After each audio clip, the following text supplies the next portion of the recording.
Assalamu alaikum, I'm Aisha and you're watching Samaa News. Here are today's headlines. British Prime Minister Keir Starmer calls on Chinese President Xi Jinping, aiming to build a sophisticated relationship focused on economic growth and security, marking the first visit by a UK leader to China in 8 years. Starmer emphasised collaboration while acknowledging areas of disagreement, including human rights and espionage concerns. Xi said the country's ties had faced twists and turns and expressed readiness for a long-term strategic partnership. During the visit, Starmer and Xi announced a joint plan to combat migrant-smuggling networks, sharing intelligence and targeting the misuse of Chinese-made boat engines used for illegal crossings into Europe. US President Donald Trump is reportedly considering targeted strikes against Iranian security forces and leadership to encourage renewed protests, according to multiple US sources, even as Israeli and Arab officials caution that airstrikes alone are unlikely to topple the clerical regime. Trump's advisors have discussed options ranging from limited strikes on commanders and institutions responsible for suppressing nationwide protests to larger attacks on ballistic missile sites and nuclear enrichment facilities. Sources say no final decision has been made, though a US aircraft carrier and accompanying warships in the Middle East have expanded military capabilities in the region. Israeli and Arab officials expressed concern that such strikes could backfire. President Donald Trump has warned Iran to negotiate a new nuclear deal or face a far stronger military response. In a social media post, Trump said time was running out and claimed another US armada was moving toward Iran. On the other hand, Tehran has made it clear that it is not currently seeking talks with Washington. Meanwhile, US Secretary of State Marco Rubio says Iran's government is weaker than ever and its economy is collapsing, predicting protests will return.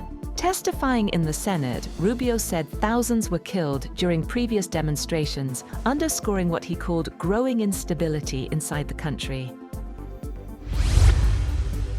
On the other hand, Iran says it is ready for talks with the United States, but warned that it would respond forcefully if provoked. The statement by Tehran's mission to the United Nations came after President Donald Trump urged Tehran to negotiate a new nuclear deal. The statement added that the dialogue must be based on mutual respect and interests, but made it clear that the country will defend itself and respond like never before if pushed.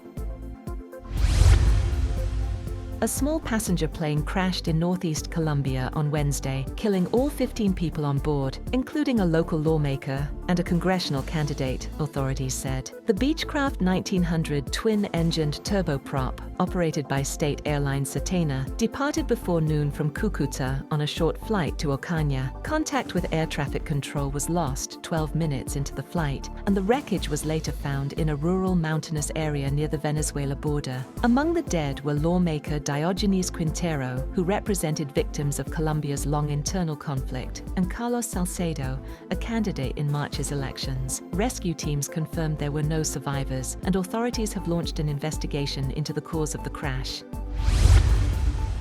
Pakistan and the United Arab Emirates have expressed the resolve to enhance their economic partnership. President Asif Ali Zardari, accompanied by a high-level delegation, met with UAE President Sheikh Mohammed bin Zayed Al Nahyan during an official visit to the UAE. The leaders discussed ways to deepen the long-standing and fraternal relations between Pakistan and the UAE. They reviewed the full spectrum of bilateral cooperation and explored new opportunities in trade, investment, energy, infrastructure, technology, and people-to-people exchanges.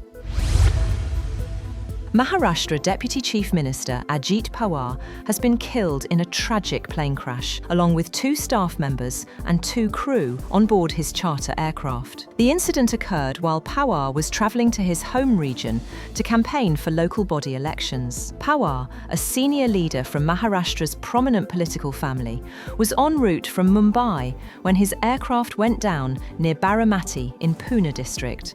The Directorate General of Civil Aviation confirmed that no one on board survived.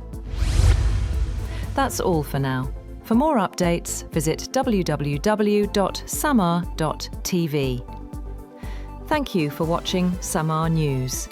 you.